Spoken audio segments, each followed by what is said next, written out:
নিরাপদ খুলনা চাই সামাজিক সংগঠনের আয়োজনে ইফতার মাহফিল ও আলোচনা সভা। আপনারা দেখছেন শেখ তোয়েব আলীর পাঠানো ভিডিওচিত্রে বিস্তারিত। নিরাপদ খুলনা চাই সামাজিক সংগঠনের আয়োজনে ইফতার মাহফিল ও আলোচনা সভা অনুষ্ঠিত হয়েছে।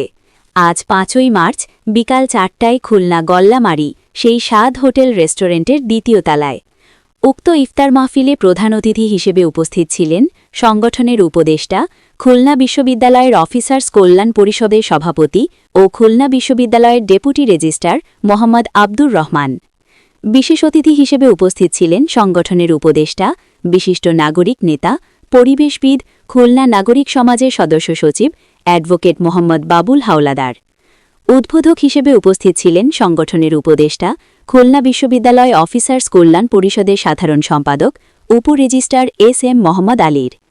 আমন্ত্রিত অতিথি হিসেবে উপস্থিত ছিলেন খুলনা চিংড়ি বণিক সমিতির vice president S M. Monowar Hossain Ravlu, Bright খুলনায়ের সহ-সাধারণ সম্পাদক চুন্নু খন্দকার, সংগঠনের উপদেষ্টা, বটিয়াঘাটা উপজেলা স্বেচ্ছাবক দলের নেতা আল মামুন আকন জুয়েল, সিনিয়র সহসভাপতি এম.এম. দেলোয়ার হোসেন, সহসভাপতি অ্যাড কিঙ্কর রাহা, সহসভাপতি তালুকদার মোহাম্মদ হেলালুজ্জামান, সহসাংগঠনিক সম্পাদক এস.কে. রানা, লবণচড়া কানার সভাপতি সুলাইমান হোসেন সুমন, প্রচার সম্পাদক আব্দুল আলিম, সহপ্রচার সম্পাদক মনিরা ইয়াসমিন মনি, সহদপ্তর সম্পাদক আব্দুল কুদ্দুস, আইন ও সালিশ বিষয়ক সম্পাদক অ্যাডভোকেট তারিক শাহরিয়ার মেজবা, অ্যাডভোকেট নুরুল হুদা, মহিলা বিষয়ক সম্পাদক মনিরা বেগম, সহ বিজ্ঞান ও প্রযুক্তি ও গবেষণা বিষয়ক সম্পাদক শাহানা সুলতানা, শিল্প বন্দর বিষয়ক সম্পাদক মোহাম্মদ তোয়েব আলী, স্বাস্থ্য বিষয়ক সম্পাদক মোহাম্মদ রেজাউল ইসলাম রেজা, সহ ক্রীড়া ও সংস্কৃতি বিষয়ক সম্পাদক আফরোজা আক্তার মিম,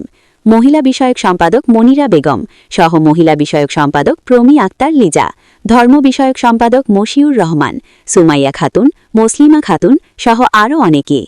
উক্ত ইফতার মাহফিল ও আলোচনা সভা সভাপতি করেন সংগঠনের সভাপতি সর্দার বাদশাহ। অনুষ্ঠানটি সঞ্চালনা করেন সংগঠনের সাধারণ সম্পাদক শেখ মোহাম্মদ দেলোয়ার হোসেন।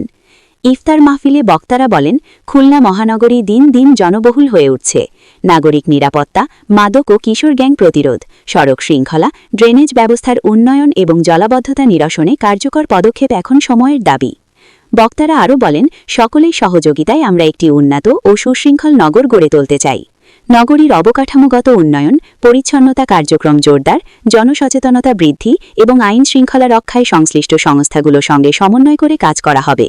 বক্তারা বলেন, খুলনায় প্রতিদিন দুর্বৃত্তদের গুলিতে মানুষ নিহত হচ্ছে, আহত হচ্ছে, আতঙ্কে মানুষ সময় পার করছে, নীরব চাঁদাবাজি হচ্ছে, জমি দখল, প্রতিষ্ঠান দখল সহ অনিয়ম দুর্নীতিকে আমাদের সকলের প্রচেষ্টায় রুখে দিতে হবে।